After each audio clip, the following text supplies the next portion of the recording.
Hey, what's up, guys? Justin, KQ4CIA, Blackbeard Radio.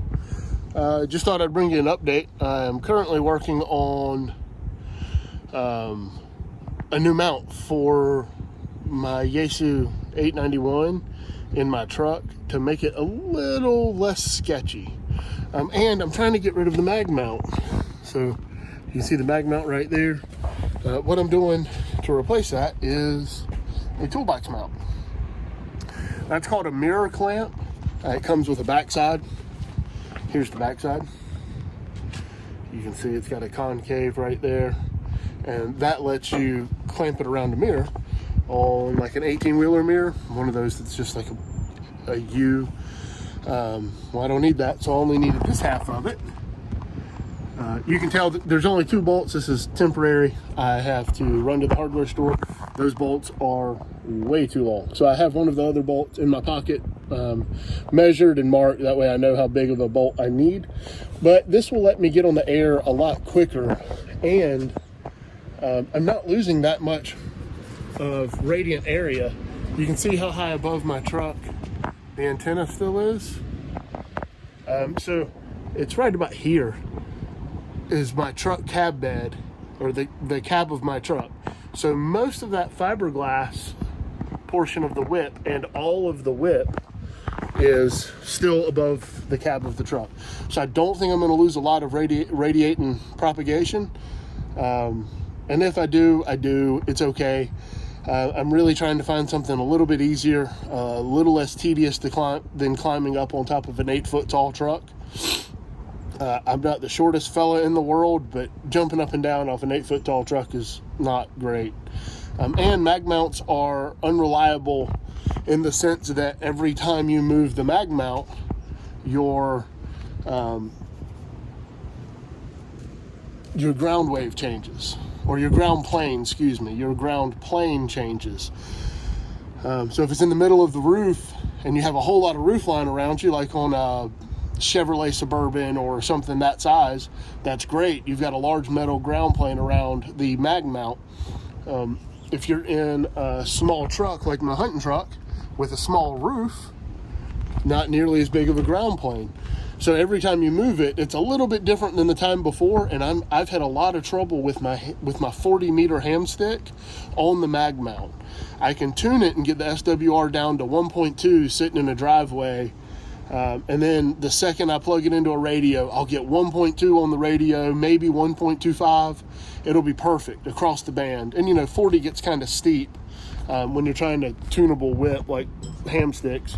But still very doable. Most of the times it would peak around 1.5 towards the top or the bottom of the band, which is still a great SWR for not needing a tuner in a mobile application. My issue came from the next time I would put up my mag mount, and I would put it on the exact same spot. I have them marked on the roof. I put them in the exact same spot. My SWR would be off the charts. Right now, my SWR is so far off the charts with my 40-meter ham stick that it's not even reading, and I can't transmit. So I'm trying to do this. This will hopefully eliminate me having to climb up and put a mag mount up there. Hopefully it'll eliminate not tearing up my vehicle from the mag mount rolling around and scuffing the top. I have felt on the feet of my mag mount, and even still, you're just kind of dancing with the devil. It's not a matter of if it gets scratched, but it's when. So hopefully that'll eliminate that, and hopefully I'll end up with more reliable tunability that is consistent from day to day. And that's truly the number one thing I'm trying to gain from this is consistent tunability across the ham sticks.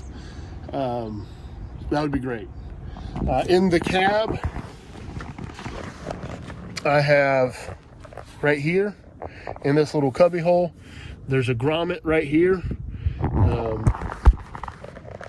You can see these. Sorry, I have a yellow lab, so I have yellow lab hair everywhere. But you can see I just got to pop these little trim tabs. These are the Christmas trees. They just push in. I've got to pop those out, peel back this black carpet, and then I'll be able to remove this carpet and get to that grommet plug. And then I'm just going to put a little slit right here in the carpet, and then I'm going to run a ground wire to here. I'm going to run my coax to here, and then I'm also down below. I think I have found on the frame, I think I found a bolt that I can ground everything to. So I'm actually going to ground my radio to the bolt. And as you can tell, I've got a little insulator there. I'm also going to ground the mount, and that way I'm doing the most I can to prevent everything. I'll keep you updated once I get a little further along in the project. I've still got to replace these bolts with shorter ones. I'm going to do acorn nuts on top of it instead of standard locking nuts. That way it's just a little prettier. I'm going to do nylon acorn nuts. It'll also make it to where if I ever need to remove that SO239, I'm not worried about scratching my knuckles all to crap on those threads. And then I'm mounting the radio here, or the radio brain box there. I still got to dry fit it. And then I might end up wiggling it around a little bit, but I think that's going to work out the best for my application. And the remote head unit's going to stay in the front of the cab where it is.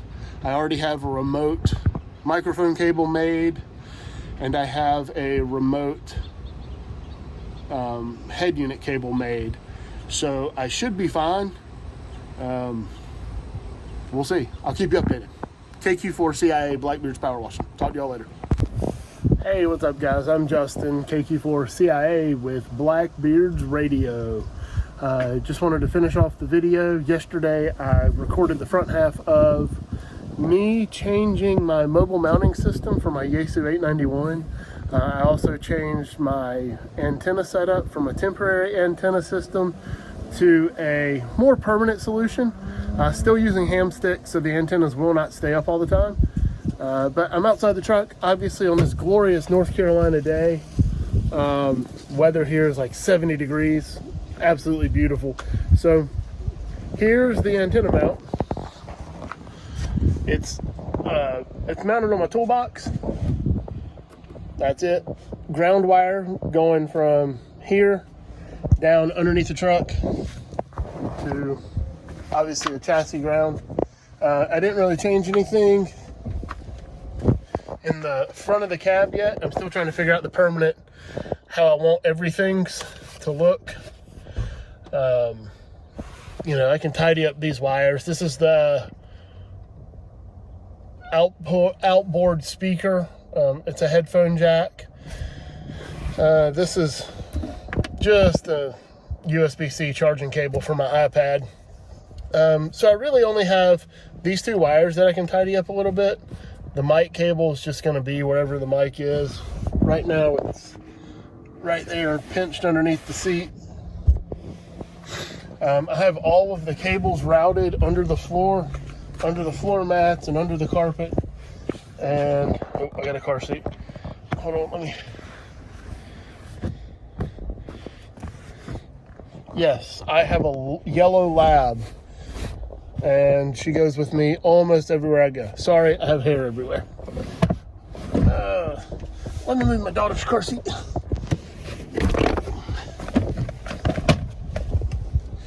Not a whole lot scripted here, folks. All right, so you can see everything's coming up here. Mounted the brain here. I moved it away from these cup holders. Two reasons. One, it gives a little more space, Lord forbid any liquid falls.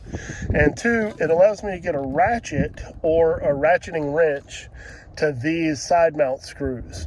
Until I can find thumb screws or a wing nut that fit, that's the best option at the moment. My power is coming from that way, and my antenna and grounds are coming from this way. They're actually mounted under this carpet, through the grommet, down, up. If I get in real tight, you can see them back there a little bit. But I just wanted to give you a quick update, let you know that I finished it. It works great. I did a quick activation at a park this morning. I didn't film any of it. I honestly just didn't want to film any of it. I wanted to do quick down and dirty, make sure everything works. I went to my buddy's house, K4JEL. We tuned my 20 meter ham stick and my 40 meter ham stick. 20 meter is just about perfectly resonant towards the upper end of the band, which is where I like to operate on 20. And my 40 meter ham stick, I am like, apparently I'm in the majority with most people, where the 40 meter ham sticks for some reason just struggle to tune properly. So I can only get my SWR down to about 1.6, and it's on the lower end of 40, so that's okay. That's where I wanted it. I'd love to get it under 1.5, but it's just not happening. The original creators of the ham stick was a company called Lakeview.